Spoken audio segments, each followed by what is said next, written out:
The industrial age, which spanned from the late 18th century to the early 20th century, brought about significant changes in society, including the rise of large-scale manufacturing and increased urbanization.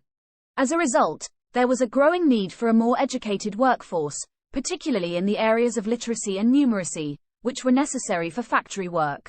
Around the same time, John D. Rockefeller, a prominent American industrialist and philanthropist, began investing heavily in education. He believed that education was essential to the success of individuals and society as a whole, and he saw it as a means of promoting social mobility and reducing poverty.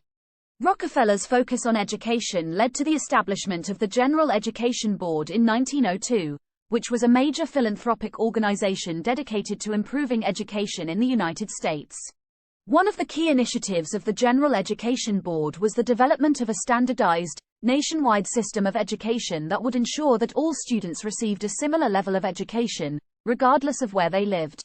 To achieve this goal, the General Education Board supported the development of a standardized system of grades, from grades 1 through 12.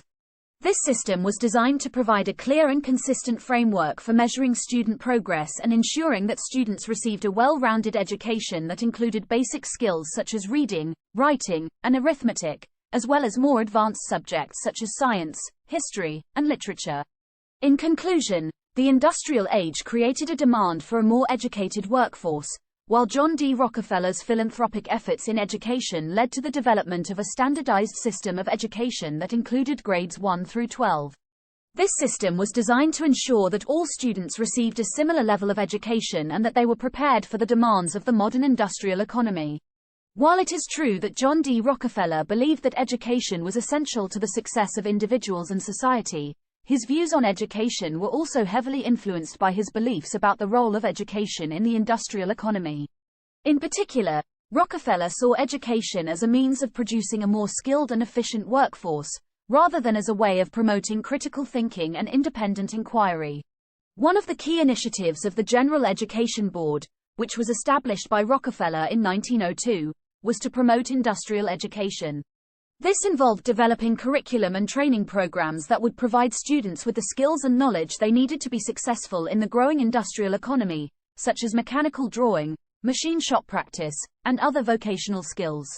Additionally, Rockefeller and the General Education Board supported the development of schools and colleges that focused on producing graduates who were prepared for specific professions, such as engineering, medicine, and law. This approach to education was known as professionalization, and it emphasized the acquisition of specialized knowledge and skills that were directly relevant to specific careers. While the focus on industrial education and professionalization did have some positive effects, such as increasing the efficiency of the workforce and producing more skilled workers, it also had some negative consequences. In particular, it led to an emphasis on rote learning and memorization, rather than on critical thinking and independent inquiry. Additionally, it reinforced existing social hierarchies and limited opportunities for social mobility, as access to higher education was often restricted to those who came from privileged backgrounds. In summary, while John D. Rockefeller believed in the importance of education, his vision of education was heavily influenced by his beliefs about the role of education in the industrial economy. As a result, his philanthropic efforts focused on promoting industrial education and professionalization, rather than on promoting critical thinking and independent inquiry. John D. Rockefeller's vision of education was shaped by his belief that it should serve the needs of the industrial economy. In his view, education was not primarily about cultivating free-thinking individuals capable of critical inquiry, but rather about training people to become more efficient workers and managers. One of the ways in which Rockefeller sought to achieve this goal was through his support of vocational and technical education.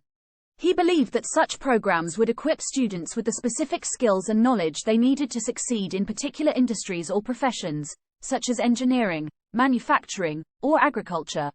These programs emphasized hands-on training and practical skills development, rather than abstract or theoretical knowledge. Additionally, Rockefeller supported the development of schools and universities that focused on producing graduates who were well-suited to work in specific industries or fields. For example, he was a major supporter of the University of Chicago, which was established in 1890 with the goal of producing graduates who were well prepared to work in the growing industrial economy. While Rockefeller's support for vocational and technical education did have some positive effects, such as increasing the efficiency of the workforce and promoting economic growth, it also had some negative consequences. One of the most significant of these was the emphasis on conformity and obedience to authority, rather than on critical thinking and independent inquiry. By promoting an education system that focused on producing skilled workers and managers, Rockefeller helped to reinforce existing power structures and limit opportunities for social mobility. Students who were trained in these programs were often expected to conform to strict rules and procedures, and to defer to authority figures rather than questioning them. In summary, while John D. Rockefeller believed in the importance of education, his vision of education was shaped by his belief that it should serve the needs of the industrial economy. This led him to support vocational and technical education programs that focused on producing skilled workers and managers, rather than on cultivating free-thinking individuals capable of critical inquiry.